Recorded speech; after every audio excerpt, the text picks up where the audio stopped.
Assalamualaikum warahmatullahi wabarakatuh. Perkenalkan, nama saya Putri Feptia Hernisa, nomor NPM 2222010 dari kelompok 4. Di sini saya akan menjelaskan tentang jamur, virus, dan bakteri.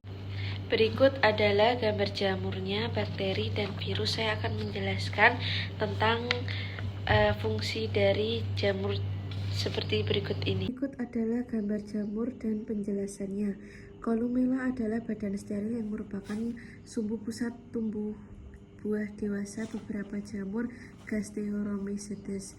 Kemudian spora atau Chlamydospora, sepertinya hal endospora, espora pada jenis ini berfungsi sebagai sistem pertahanan yang hanya saja spora pada Chlamydospora dihasilkan oleh fungi atau jamur. Sporagonium merupakan tempat berlangsungnya meiosis dan secara genetis menghasilkan spora dengan haploid yang berbeda.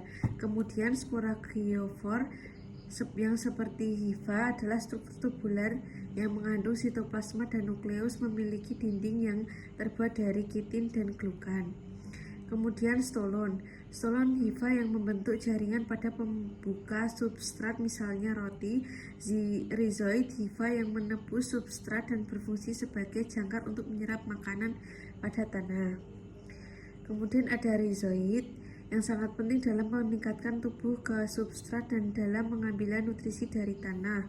Di kingdom jamur, rhizoid munculnya dalam bentuk tumbuh menempel pada substrat dan membutuhkan beberapa struktur untuk membantu penahannya. Ekstensi ini dapat berupa tipe sederhana atau bercabang.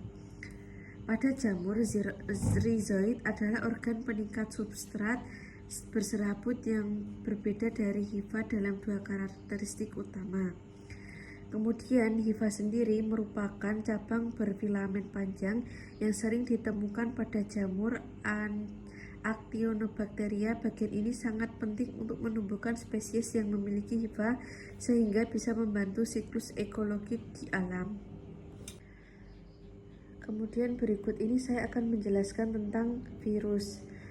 Bagian pertama terdapat kapsid, merupakan selubung protein yang berfungsi sebagai pemberian bentuk pada virus, melindungi asam nukleat virus dari kerusakan misalnya oleh enzim pencernaan atau nuklease, serta berfungsi untuk menyediakan protein enzim untuk menembus membran sel inang ketika melakukan infeksi.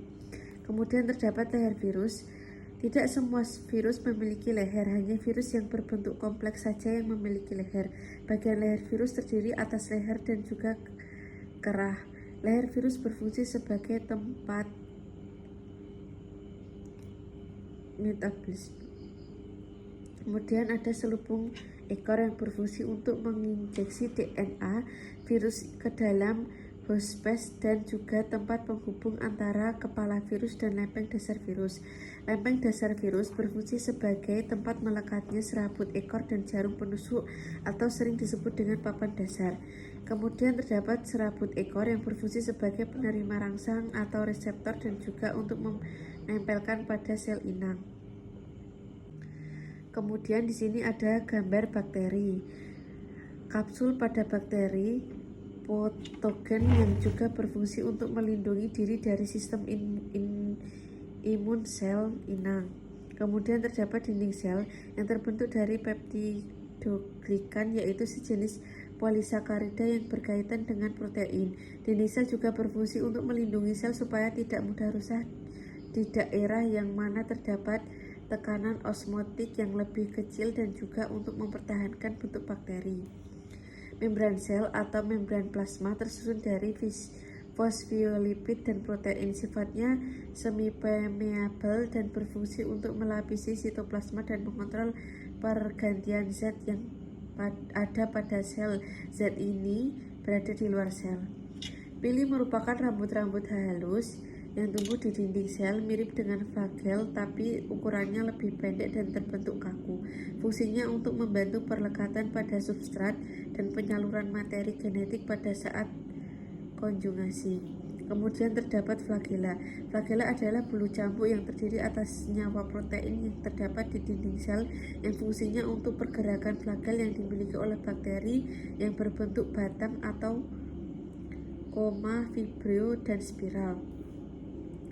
Fungsi DNA yaitu materi genetik sebagian besar untuk penentu sifat metabolisme bakteri DNA atau DNA kromosom. Yang kedua, berfungsi menentukan sifat ferlitus protagen serta ketahanan terhadap suatu antibiotik. Nukleolid adalah nukleosemu tempat berkumpulnya DNA atau kromosom bakteri.